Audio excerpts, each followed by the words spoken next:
नमस्कार, सौरभ द्विवेदी नाम है हमारा और आप देखना शुरू कर चुके हैं लल्लन टॉप शो में आज हम खूब सारी चीज़ों पर बात करेंगे। मोदी सरकार की ऑटोमोबाइल स्क्रैपिंग पॉलिसी पर बताएंगे कि अगर आपका वाहन पुराना है तो आज से कौन सा नया नियम लग गया, क्या बदल गया। इसके अलावा ट्विटर और राहुल गांधी के झगड़े की बात करेंगे, जिसके बारे में आज राहुल गांधी ने एक वीडियो रिलीज किया। महाराष्ट्र में कोरोना का कौन सा नया वेरिएंट आया जिसने चिंता बढ़ाई, उस पर भी बात करेंगे। और भी नाना प्रकार की खबरें हैं आज के शो में, लेकिन शुरुआत करेंगे हमेशा की तरह दिन के वीडियो से।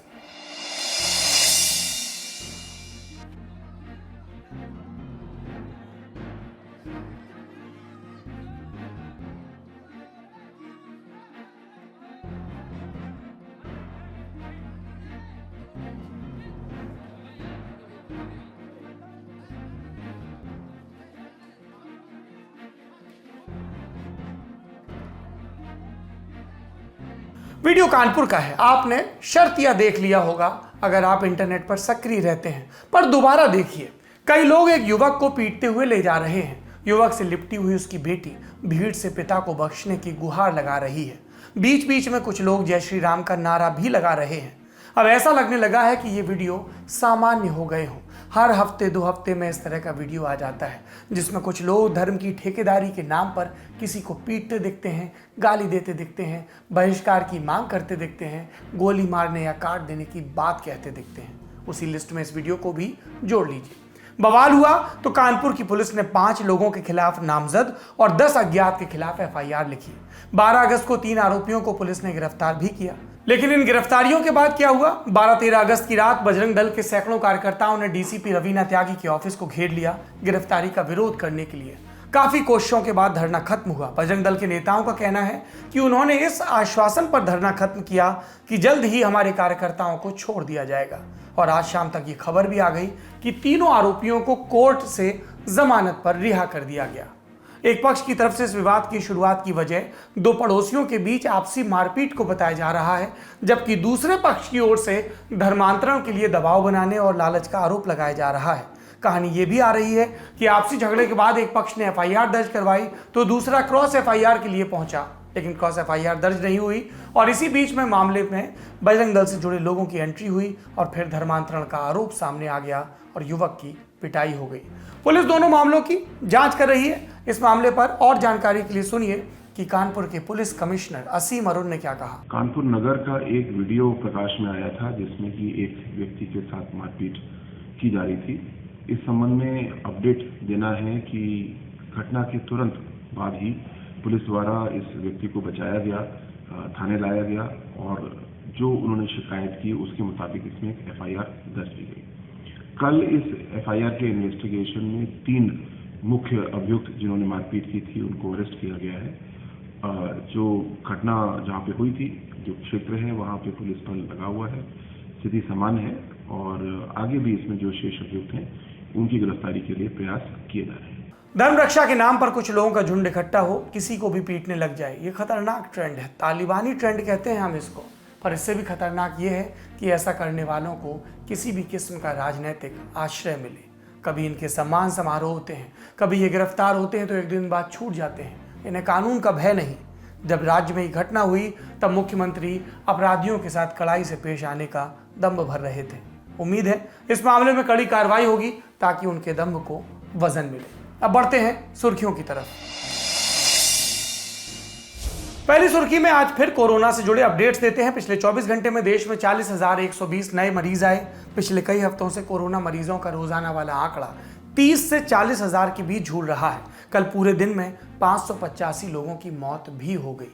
टीकाकरण की बात करें तो गुरुवार को 57,31,000 लोगों को टीके लगाए गए। अब तक देश में कुल 52,95,00,000 डोज लगाई जा चुकी हैं, डोज लगाई गई है। कोरोना को लेकर एक चिंताजनक खबर महाराष्ट्र से आई। मुंबई की एक 63 साल की महिला वैक्सीन की दोनों डोज लगवा चुकी थी। इसके बावजूद 21 जुलाई को उनकी कोरोना रिपोर्ट पॉजिटिव आई। अस्पताल में भर्ती कराया गया। 27 जुलाई को मौत हो गई। मौत की वजह कोरोना।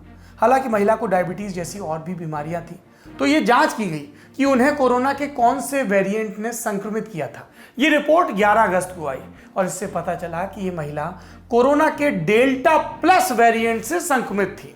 कोरोना के डेल्टा प्लस वेरिएंट से मुंबई में ये पहली मृत्यु है। इसके अलावा महाराष्ट्र से 2 और लोगों की डेल्टा प्लस वेरिएंट से मृत्यु की पुष्टि हुई। इसलिए अब डेल्टा प्लस वेरिएंट कोरोना के हिस्से से मिली नई चिंता बन गया है। कितना खतरनाक है ये डेल्टा प्लस वेरिएंट और क्या वैक्सीन लगाने के बाद भी इसका संक्रमण हो सकता है?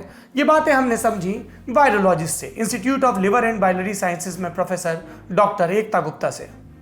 देखिए, डेल्टा जो वेरिएंट है वो एक वेरिएंट ऑफ कंसर्न है सार्स कोवी-2 वायरस का, क्योंकि ये हमारी कंट्री में नवंबर 20 में मिला था और फिर जो दूसरी वेव की इन्फेक्शन हमारी कंट्री में हुई, सारी की सारी डेल्टा वेरिएंट से हुई और अब विश्व में लगभग सारी कंट्रीज में ये डोमिनेंट वेरिएंट हो गया है। ये वेरिएंट ऑफ कंसर्न है। डेल्टा वेरिएंट में एक एक्स्ट्रा या म्यूटेशन है, थोड़े बहुत चेंज हैं और स्पेशली जो उसकी जो स्पाइक प्रोटीन है जिससे कि वायरस जाके चिपकता है, जिसके अगेंस्ट हम वैक्सीन बनाते हैं, एक एक्स्ट्रा म्यूटेशन जो है वो मिली है, उसको हम बोलते हैं डेल्टा प्लस वेरिएंट। ठीक है, डेल्टा प्लस वेरिएंट के केसेस अभी इंडिया के अंदर बहुत लिमिटेड हैं। इंडिया में इसे वेरिएंट ऑफ कंसर्न कहा है, बट अभी विश्व के स्तर पर इसको वेरिएंट ऑफ कंसर्न का नाम नहीं दिया है। इसके केसेस जो हैं ये करीब सबसे ज्यादा डेल्टा प्लस वेरिएंट के महाराष्ट्र में मिले हैं और आज ही मैंने भी ये न्यूज चैनल्स के थ्रू ही सुना है कि एक लेडी की डेथ हुई है, मगर वो जो कारण है उनकी मौत का वो इस वायरस पर से नहीं है, ऑल्दो वो वैक्सीनेटेड थी, बट उनको लिखा है कि और कोमॉर्बिडिटीज और उनकी लंग्स भी ठीक नहीं थे, तो इस वजह से भी हो सकता है। ये कहना कि ये प्लस वेरिएंट की वजह से हुई, ये गलत होगा इस टाइम पे। डेल्टा वेरिएंट जो है वो वेरिएंट ऑफ कंसर्न है, उसकी क्षमता इन्फेक्ट करने की, जल्दी से जल्दी इन्फेक्शन को लंग तक पहुंचाने की और बहुत एक दूसरे से ट्रांसमिट होने की क्षमता बहुत ज्यादा है, करीब 2 से 3 गुना ज्यादा थी जो ओरिजिनल 2019 के वायरस से, तो वो वेरिएंट ऑफ कंसर्न है। उसमें ये भी क्षमता थी कि वो जो वैक्सीनेटेड लोग हैं उनको इन्फेक्शन कर रहा था, मगर इन्फेक्शन जो उनमें हुई है वैक्सीनेटेड में डेल्टा वेरिएंट से, सिवियरिटी बहुत कम में मिली थी, ज्यादातर माइल्ड काइंड की डिजीज ही मिली है। डेल्टा प्लस वेरिएंट जो है इसमें एक एक्स्ट्रा म्यूटेशन है जिसकी वजह से शायद ये और इसकी क्षमता बढ़ सकती है, जो वैक्सीनेटेड को ये इन्फेक्ट कर सकता है, मगर इसकी ट्रांसमिसिबिलिटी या पैथोजेनिसिटी या डेथ कॉजिंग कैपेसिटी ज्यादा है डेल्टा वेरिएंट से, ये कहना, इसकी कोई डेटा अभी अवेलेबल नहीं है और ये कहना अभी मुश्किल है कि ये उससे ज्यादा डेंजरस तरीके का वायरस है। तो डेल्टा ही वेरिएंट अभी है प्रीडोमिनेंट। हाँ, वो पुराने वाले 2019 के कोरोना वायरस से ज्यादा इन्फेक्शन था, बट डेल्टा प्लस वेरिएंट के ऊपर ज्यादा डेंजरस है, ये कहना अभी बहुत बहुत मुश्किल है। मतलब इसके कोई अभी हमारे पास अच्छे डेटा और रिजल्ट्स उपलब्ध नहीं है जिसके बेसिस पे हम कह सकें। अभी देश में सबसे ज्यादा डेल्टा प्लस वेरिएंट के मामले महाराष्ट्र में ही आए हैं। 65 लोगों के सैंपल में ये वेरिएंट मिला है। इसीलिए हम कहते हैं सार्वजनिक स्थानों पर सावधानी बरतें और अपनी सुरक्षा का ख्याल रखें।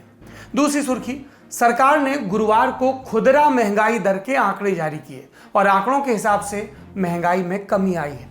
जून में ये दर थी 6.26% और जुलाई में ये घटकर हो गई 5.59%। आंकड़ों में मई के बाद से महंगाई दर लगातार कम हो रही है, 3 महीने में ये सबसे कम है। अब आप पूछेंगे भैया लल्लन टॉप, पेट्रोल डीजल महंगा, रसोई गैस महंगी, महंगाई बढ़ने पर हल्ला, तो आंकड़ों में महंगाई कैसे घट रही है? किन चीजों में घटी महंगाई और उसकी वजह क्या है? ये समझने के लिए हमने बात की बिजनेस टुडे के मैनेजिंग एडिटर सिद्धार्थ जराबी से। महंगाई जिसको चुभती है उसी को वो डेटा समझ आता है और हर किसी की महंगाई अलग अलग होती है। जो महंगाई 5 सितारा में होती है और जो महंगाई एक टपड़ी पे, सड़क पे जहाँ चाय या कोई नाश्ता बिक रहा है, ये अलग अलग चीजें हैं। जहां तक डेटा की बात रही, डेटा एक प्रकार से विद्वानों का विषय है क्योंकि खाना तो सब में है। हुआ क्या है कि जुलाई में पहली बारी 3 महीने में लगातार जो महंगाई की दर है, जो एक स्टैटिस्टिकली मेजर किया जाता है, अलग अलग प्रकार के जो पदार्थ हैं, खाद्य पदार्थ हैं, तेल है, बाकी चीजें हैं, बहुत बड़ा एक बास्केट होता है आइटम्स का, जिनके प्राइस मूवमेंट्स, उनकी जो सेलिंग प्राइस है उसमें क्या फर्क आई है किसी भी अर्थव्यवस्था में, उससे एक महंगाई की दर बनाई जाती है। इसे टेक्निकल शब्दों में कंज्यूमर प्राइस इन्फ्लेशन बोला जाता है। कंज्यूमर इसलिए क्योंकि कोई भी कंज्यूमर है, आप, मैं, सारे हमारे दर्शक, जो कोई भी चीज खरीदते हैं उसमें उनको कितनी महंगाई झेलनी पड़ती है। आपने सही जिस प्रकार से उल्लेख किया है, तो ये अलग अलग आइटमों की है। ये पहली बारी जुलाई में 3 महीने में सबसे कम दर आई है, 5.59%। ये दर्शाता है कि जिस तेजी से दाम बढ़ रहे थे चीजों के, और खासकर खाद्य पदार्थ, जो खाना खाते हैं, बिस्कुट है, तेल है, दाल खरीदी जाती है, अंडा, बाकी चीजें, उनमें कितनी महंगाई लगातार बढ़ रही है। तो पहली बारी 3 महीने में ये दर कम हुई है। अब सवाल उठता है कि क्यों कम हुई, कैसे कम हुई? तो उसमें एक बड़ा कंट्रीब्यूशन जो है वो खाद्य पदार्थों के दाम कम हुए हैं।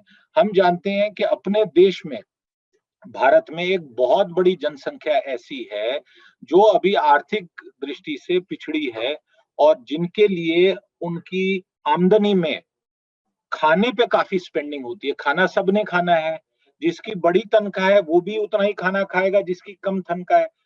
कम तनख्वाह वाले को खाने पे ज्यादा खर्चना पड़ता है, इसलिए ये बहुत एक बड़ी सेंसिटिव बात होती है।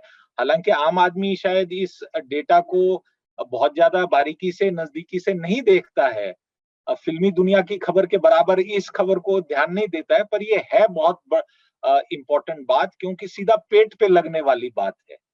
तो खाद्य पदार्थों के दाम कम हुए, उसके पीछे कारण क्या है? एक, जो बारिश हुई है, मानसून है, वो ठीक ठाक हुई है, कुछ क्षेत्रों में बहुत ज्यादा हुई है, परंतु ओवरऑल हम देखते हैं कि मानसून फेल वेल नहीं हुआ है। जिस साल मानसून फेल होता है, हमारे कृषि जो एक पार्ट है हमारी इकोनॉमी का, उसमें बहुत बड़ा एक नेगेटिव असर पड़ता है। तो मानसून फेल नहीं हुआ, इस कारण खाद्य पदार्थों में कोई महंगाई नहीं आई, शॉर्टेज नहीं हुई है, और शॉर्टेज में हम जानते हैं कालाबाजारी होती है। पर दूसरी तरफ जो गैस है, पेट्रोल है, डीजल है, इसमें महंगाई लगातार चल रही है, बट उसके पीछे कारण है सरकार की जो केंद्र की और राज्यों की जो टैक्सेशन की पॉलिसीज हैं। तो इसको लेके हम ये कह सकते हैं कि पहली बारी 3 महीनों में जुलाई का जो ये डेटा आया है, ये दर्शाता है कि महंगाई कम हो रही है, और इसका एक बड़ा और असर निकलता है। देखिए, वो लोग जो मोटरसाइकिल, स्कूटर या घर मकान कर्जे पे लेते हैं, ईएमआई पे लेते हैं, तो इसका ईएमआई से डायरेक्टली लिंकेज है। एक पेट पे लात, और दूसरी एक प्रकार से जो जेब पे असर आता है वो ईएमआई पे असर आता है। और ईएमआई पे क्यों असर आता है? क्योंकि जो रिजर्व बैंक ऑफ इंडिया है, जो हमारे देश की सारी करेंसी को संभालने वाली संस्था है, एक इंडिपेंडेंट ऑटोनॉमस संस्था है, वो महंगाई की दर को ध्यान में रखते हुए उसका मापदंड है कि 6% से ज्यादा अगर महंगाई की दर चली जाए, तो वो जो जिस दाम पे आपको लोन मिलते हैं, मुझे लोन मिलते हैं, उसकी रेट ऑफ इंटरेस्ट में वो फेर बदल लाता है। महंगाई बढ़ती है तो वो रेट ऑफ इंटरेस्ट को बढ़ाते हैं, ताकि एक प्रकार से महंगाई कम हो। इसलिए महंगाई कम होने से आपके लोन संभवतः कुछ समय में कम हो जाएंगे, एकदम से असर नहीं निकलता है, कई महीने लग जाते हैं। जैसे पैदावार होने में कई महीने लगते हैं, इसी प्रकार इंटरेस्ट रेट, जिस दाम पे लोन का जो ब्याज दर है, उसको चेंज करने में भी समय लगता है। तो अगर ऐसा चलता रहा तो मैं मानता हूं कि एक अच्छी स्थिति पैदा होगी, और रिजर्व बैंक ऑफ इंडिया जिस प्रकार से पिछले 1-2 सालों में कोरोना के बाद और उससे पहले भी जो एक मंदी का माहौल आया था, उसको निपटने के लिए हमारी अर्थव्यवस्था में ज्यादा पैसा फेंक रही थी, वो शायद उस प्रोसेस को थोड़ा कम करेंगे, पर अभी उसमें 2-3-4 महीने का समय है। फिलहाल के लिए महंगाई कम होना आम आदमी के लिए बहुत बड़ी बात है, क्योंकि एक आखिरी विषय जो रखना चाहूंगा, अर्थव्यवस्था को समझने वाले या जो स्टूडेंट्स रहे हैं इकोनॉमिक्स के, वो इस बात से भलीभांति परिचित है। ये कहा जाता है अंग्रेजी में, inflation is the worst tax on the poor people, यानी महंगाई गरीब के लिए सबसे बड़ा अभिशाप है, क्योंकि उसकी आमदनी नहीं बढ़ती है बट खर्चे बढ़ते रहते हैं और दिक्कतें पैदा होती हैं। तो ऐसी खबर जब भी हो, उसको ध्यान देते हुए हम ये मान सकते हैं कि शायद हमारे देश में बहुत सारे जो इस प्रकार की एक जनसंख्या है, उसके लिए थोड़ी राहत का माहौल पैदा हो सकता है। अगली सुर्खी जम्मू कश्मीर से है। राजौरी जिले में बीते दिन बीजेपी नेता जसबीर सिंह के घर पर ग्रेनेड से हमला किया गया। हमले में जसबीर सिंह के 4 साल के भतीजे की मौत हो गई, 7 लोग घायल हुए। घायलों का इलाज चल रहा है। पुलिस हमलावरों की तलाश में है। पिछले कुछ दिनों में कश्मीर में बीजेपी से जुड़े नेताओं पर हमले बहुत बढ़ गए हैं। 4 दिन पहले 9 अगस्त के रोज अनंतनाग में बीजेपी किसान मोर्चा के नेता गुलाम रसूल डार और उनकी पत्नी की हत्या कर दी गई थी। पिछले 2 साल की बात करें तो कश्मीर घाटी में आतंकवादियों के निशाने पर सबसे ज्यादा बीजेपी नेता रहे। कई छोटे बड़े नेताओं की हत्या हुई। मसलन बांदीपोर में 8 जुलाई 2020 को बीजेपी के जिला अध्यक्ष वसीम बारी, उनके पिता और भाई की हत्या। 4 अगस्त 2020 को कुलगाम के आखरन नौपुरा में बीजेपी नेता और सरपंच आरिफ अहमद पर जानलेवा हमला। 23 सितंबर 2020 को बडगाम में बीजेपी कार्यकर्ता और बीडीसी चेयरमैन भूपिंदर सिंह की हत्या। फिर 6 अक्टूबर को गांदरबल में जिला बीजेपी उपाध्यक्ष गुलाम कादिर राथर की गोली मारकर हत्या।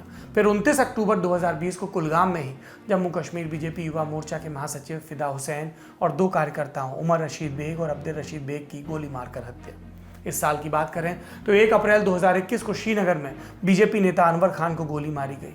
हमले में उनकी सुरक्षा में तैनात सुरक्षाकर्मी की भी इलाज के दौरान मृत्यु हुई। फिर 2 जून 2021 को त्राल में बीजेपी नेता राकेश पंडिता की गोली मारकर हत्या की। लंबी लिस्ट है जिनको आतंकवादियों ने निशाना बनाया। जब बहुत सारे लोग कश्मीर में स्थितियों के सामान्य होने पर चिंता प्रकट करते हैं, राजनीतिक प्रोसेस के दोबारा शुरू होने पर चिंता प्रकट करते हैं, तो इस पर भी मुकम्मल चिंता होनी चाहिए कि कोई किसी भी राजनीतिक दल का हो, आतंकवादी उसको कैसे निशाना बना लेते हैं, किस तरह की सियासत है ये। आज की सुर्खियां यही थी। अब चलते हैं दिन की कुछ बड़ी खबरों की तरफ। बड़ी खबर में पहले मोदी सरकार की स्क्रैपिंग पॉलिसी के तामझाम समझेंगे और दूसरे हिस्से में राहुल गांधी और ट्विटर का झगड़ा। ऑटोमोबाइल स्क्रैपिंग पॉलिसी यानी अनफिट पुराने वाहनों को सड़क से हटाकर कबाड़ खाने में भेजने की नीति काफी टाइम से अलग अलग लेवल पर बात हो रही थी। आज प्रधानमंत्री मोदी ने इसे लॉन्च कर दिया।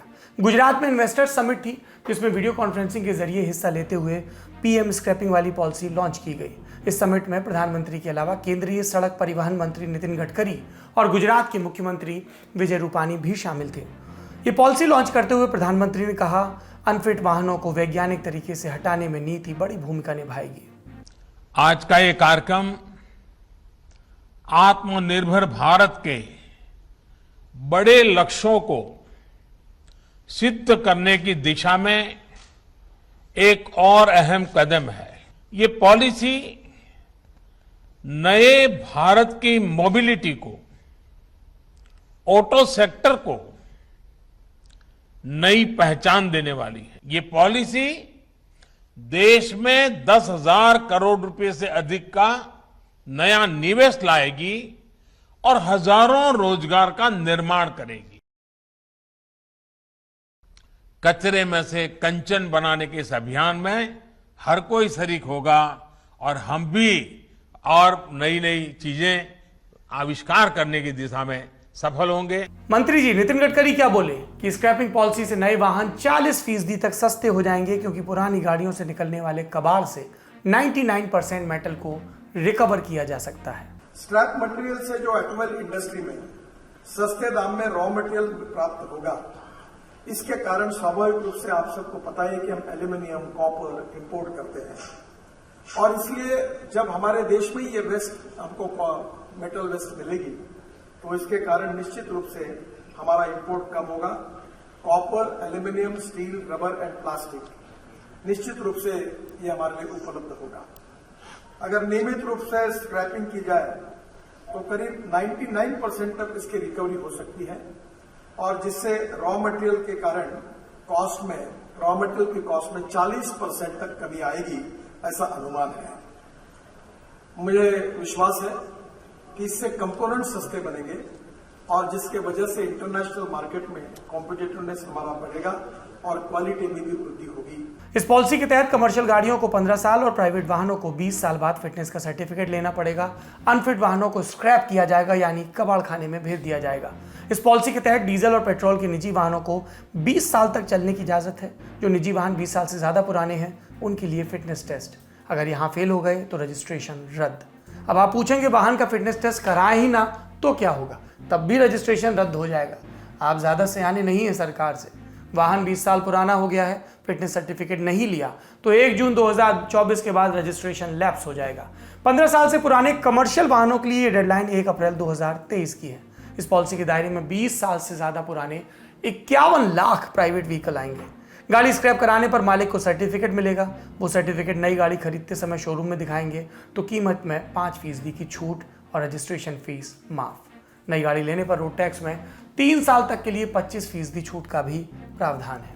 गुजरात के भावनगर में इसके साथ ही देश का पहला व्हीकल स्क्रैपिंग पार्क भी तैयार होगा। इसके लिए आज समिट में करार भी साइन हुए।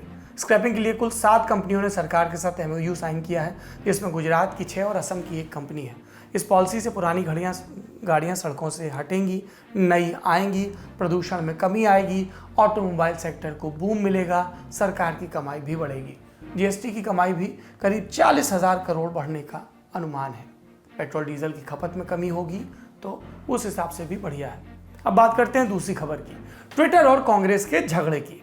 ट्विटर अकाउंट लॉक करने के खिलाफ कांग्रेस के नेता और पूर्व अध्यक्ष राहुल गांधी का आज एक वीडियो के शक्ल में बयान आया। इसमें राहुल गांधी ने कहा ट्विटर पक्षपाती है, सरकार की तरफदारी करता है और चेतावनी कि पॉलिटिकल साइड लेना ट्विटर को उल्टा पड़ सकता है। सुनिए। A company is making its business to define our politics. And as a politician, I don't like that. This is an attack on the democratic structure of the country. This is not an attack on Rahul Gandhi. This is not, simply shutting Rahul Gandhi down. I have 19, 20 million followers. You're denying them the right to an opinion. That's what you're doing. So this is not only patently unfair. They're breaching the idea that Twitter is a neutral platform. Our democracy is under attack. We're not allowed to speak in parliament. The media is controlled. It's obvious now that Twitter is actually not a neutral, objective platform. It is a biased platform, and it's something that listens to what the government of the day. अब राहुल गांधी का बयान आया तो BJP नेता Twitter के फैसले की हिमायत में उतर आए। सुनिए। कुछ दिनों पहले अपने ट्विटर अकाउंट पे एक माइनर बच्ची जिसके साथ दुष्कर्म हुआ उसके पेरेंट्स की फोटोग्राफ डाली। ये कानूनन अपराध है और अगर आप इस प्रकार की कोई चीज ट्वीट करते हैं तो स्वाभाविक रूप से देश के कानून के अनुसार ट्विटर को उस ट्वीट को हटाना पड़ेगा। उस ट्वीट को हटाने के बाद आप अपना अकाउंट यूज कर सकते हैं, लेकिन राहुल गांधी ऐसा न करके देश की सरकार पर और भाजपा पर सवाल उठाने का प्रयास कर रहे हैं। अभी कुछ हफ्तों पहले तक मंजर उल्टा था। ट्विटर के खिलाफ भाजपा के नेता और उस समय मंत्री रविशंकर प्रसाद हमलावर थे। बहरहाल राहुल गांधी का ट्विटर अकाउंट मंगलवार को थोड़ी देर के लिए लॉक किया गया था। राहुल गांधी दिल्ली में उस दलित लड़की के परिवार से मिलने गए थे जिसकी कथित रेप के बाद हत्या हुई थी। राहुल ने उनकी मां से मुलाकात का वीडियो ट्वीट किया था। नियम के मुताबिक रेप पीड़िता के परिवार की पहचान गुप्त रखनी होती है, तो बाल अधिकार संरक्षण आयोग ने राहुल की शिकायत की ट्विटर से और इसके बाद ट्विटर ने उनका वीडियो जो ट्वीट था वो डिलीट कर दिया। इसके विरोध में कांग्रेस के कई और नेताओं ने वो वीडियो शेयर करना शुरू किया। इसके बाद रणदीप सुरजेवाला, अजय माकन समेत कई नेताओं के अकाउंट पर ट्विटर ने ताला लगा दिया। कांग्रेस का इल्जाम 5,000 से ज्यादा नेता और कार्यकर्ता उनके ट्विटर अकाउंट चप गए, यानी लॉक हो गए। ट्विटर ने कहा नियमों का उल्लंघन होगा तभी अकाउंट लॉक किए जाएंगे। इस झगड़े के बीच खबर यह भी आई कि ट्विटर इंडिया के हेड मनीष माहेश्वरी को कंपनी ने हटा लिया है। अमेरिका किसी नए असाइनमेंट पर बुला लिया है। वैसे ट्विटर और राहुल गांधी वाले झगड़े की बात कर रहे हैं तो कांग्रेस से जुड़ा एक और अपडेट। सोनिया गांधी ने 20 अगस्त को विपक्षी दलों की वर्चुअल बैठक बुलाई है, जिसमें बंगाल की मुख्यमंत्री ममता बनर्जी, महाराष्ट्र के मुख्यमंत्री उद्धव ठाकरे और शरद पवार समेत कई बड़े नेता शामिल हो सकते हैं। हालांकि अभी बैठक का एजेंडा क्या है ये साफ नहीं है। कुल मिलाकर एक बार फिर कांग्रेस की तरफ से विपक्षी एकजुटता को गढ़ने की कोशिश है। आज के शो में इतना ही। अपना और अपनों का ख्याल रखिए। उम्मीद है सोमवार को एक बार फिर मुलाकात होगी। शुभ रात्रि।